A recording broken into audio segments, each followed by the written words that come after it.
Hey there guys, Tom here. Welcome back to my movie channel and thank you very much for joining me for this, my non-spoilers review for A Quiet Place Part 2.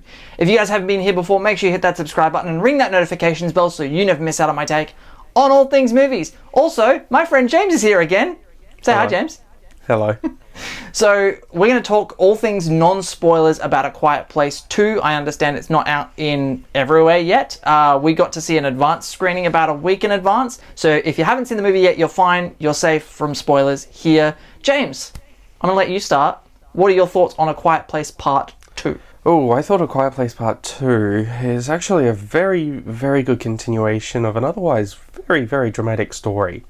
I very much enjoy this type of horror where you're not really sitting around waiting for jump scares to come out and get you, but rather you have this omnipotent force threatening you at every turn. I mean, I like the way that sound is implemented as a detractor for the most part of this movie, as well as the original, and how this family is actually struggling to survive in an otherwise decimated world. Which is again like the first movie.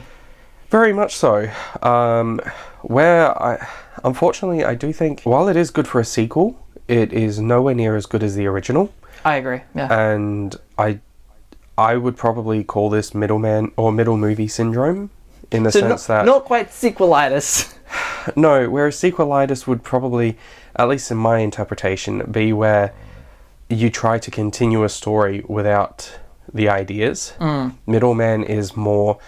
You're continuing the story, but without the focus. You have the ideas, you don't have the focus within the actual story. I agree with you as far as focus goes. Like, I feel like, and I look, I loved the first A Quiet Place movie. I thought that was a sensational movie. It was one of my favorites of that year.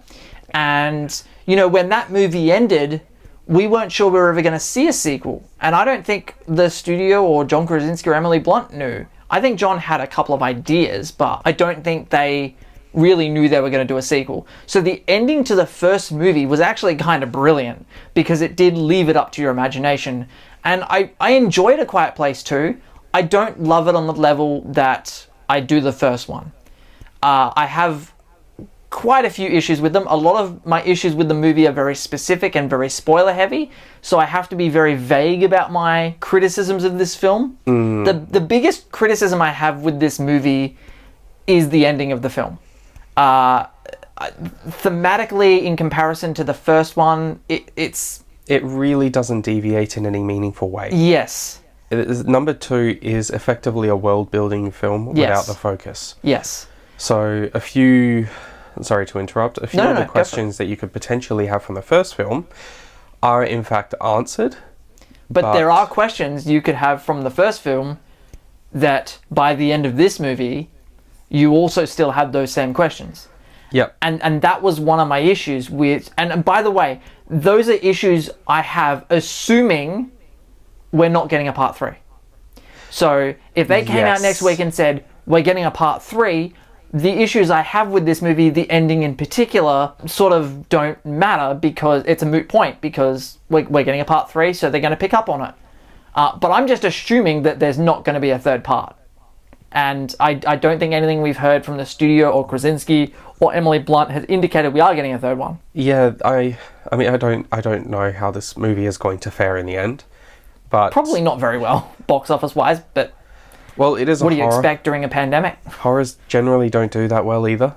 I mean, the first one made like ridiculous amounts of money, but remember, we're in a pandemic with limited capacity.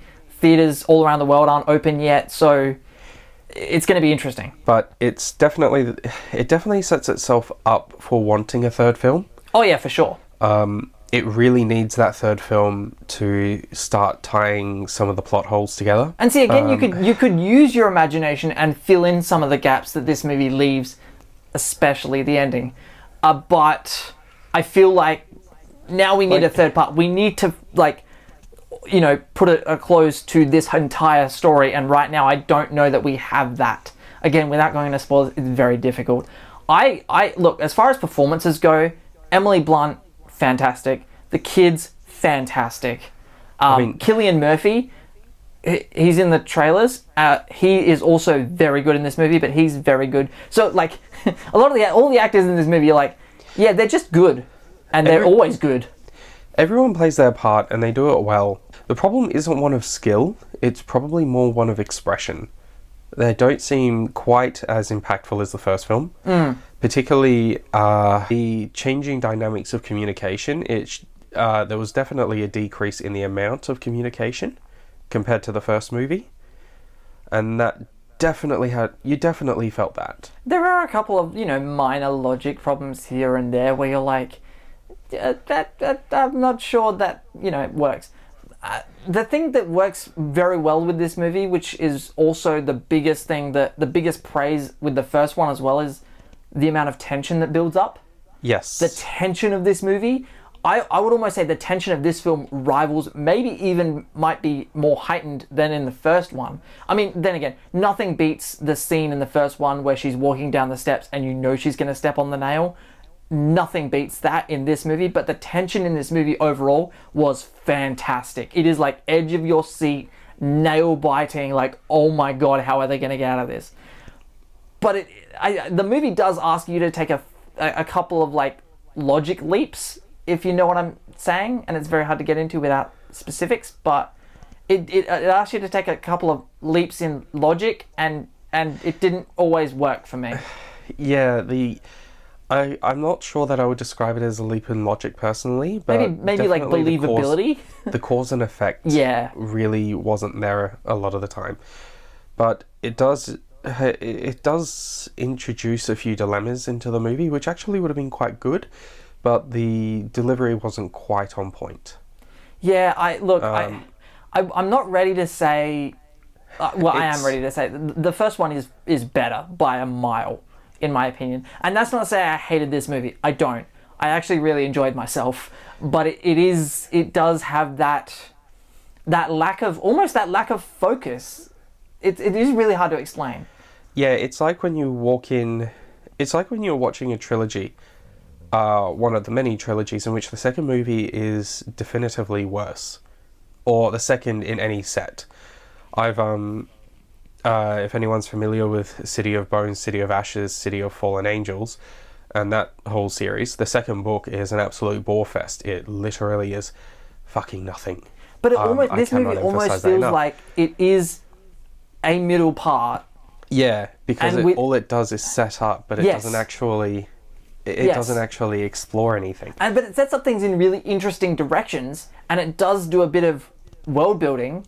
But without the third part, I feel like this story is still incomplete.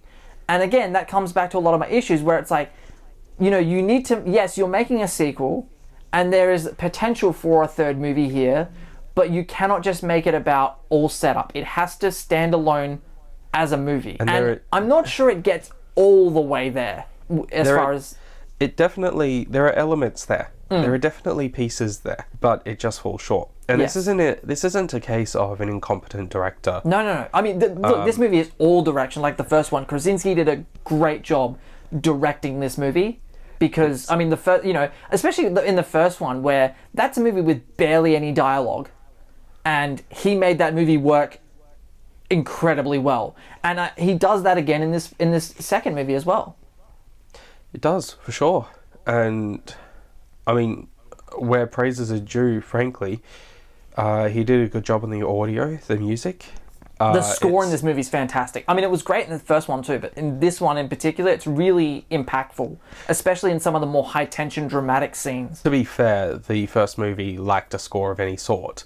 I mean, it is quite true to its name of A Quiet Place. A Quiet Place, yeah. But jokes aside, the use of the score is actually quite appropriate, and very effective.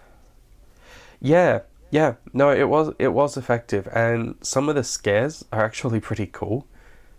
Yeah. Not just freaky, but cool. And the only scare in it that actually properly got me, aside from something jumping up on screen all of a sudden, was quite unexpected. In fact, it was the only scare that consistently got everyone in the cinema from what I saw. Like a good, like the first one, and like a really good director, a really good horror director, who knows when to use the overused trope of a jump scare.